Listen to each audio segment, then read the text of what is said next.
Hey guys, welcome back to another episode of Tech Things. Today we're talking about Apple M1 Macs. So for those of you who have yet to hear the news, what's been going on is that a few weeks ago, I believe on November 20th, Apple announced that the M1 Macs that we knew would be coming are coming because they announced earlier this year that before the end of the year that we would have these M1 Macs. And so they had their little event and they had their arbitrary charts and they said, yeah, the M1 Macs are coming and everything seemed fine and dandy. But we, the consumers, we, the tech community, we're like, I don't know, Apple.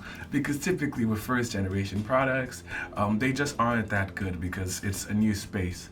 Not only that, Apple had all these charts comparing it to comparable Windows laptops. Again, comparable. They were arbitrary. There was no real laptop that they pointed to say, okay, this is one that the M1 MacBook is definitively faster than. But it was all arbitrary, so we didn't really believe it.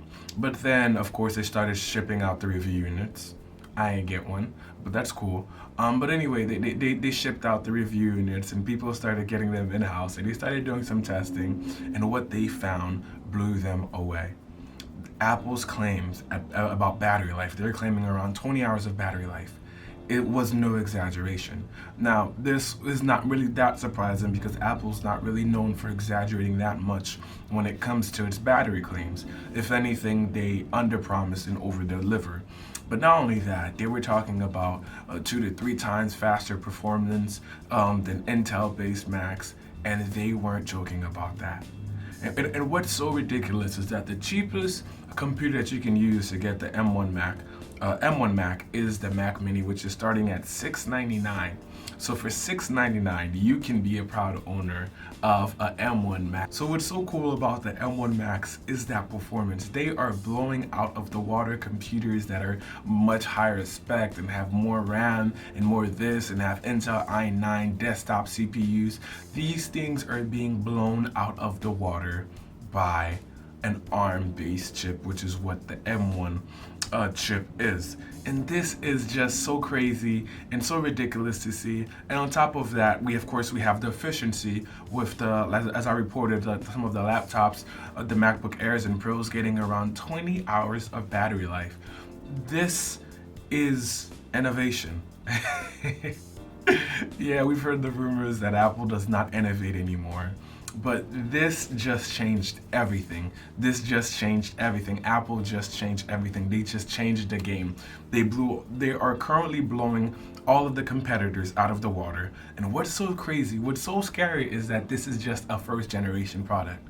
Like, I can't even imagine what M1 Macs are gonna look like after generation 2 or 3. I can't even think or comprehend. Okay, they put it in the Mac Mini. Well, what happens when they put it in the Mac Pro? Well, what happens then? What happens when they put it in the tower when they're not constrained by efficiency and they can just focus on pure power? I can't wait to see. And of course, this is great for us, the consumer. Now, hold off. Before you go and purchase your M1 MacBook, after hearing all these good things, I do have to warn you that one of the downsides of these M1 Macs is that everything is soldered. That includes the RAM, so meaning no more upgradable RAM. Now, this, Apple said, had to be done in order to get the performance that we get, to further optimize it by having everything run together in a tighter SoC. But the downside is you can't buy that Mac Mini with the cheapest RAM configuration, then upgrade it yourself anymore. When you buy that iMac, make sure you buy a configuration that has enough everything for you, enough RAM, enough storage, because you will not be upgrading it. Well, with that being said, anyway, just let me know what you think. Are you in the market for a new laptop? Are you in the market for M1? Are you gonna get one? Or are you gonna wait for generation 2 or 3 to see what Apple comes out with after further working out this technology? Now, personally, I'm a Windows user, so I'm a little upset because we don't really have anything comparable on the Windows side.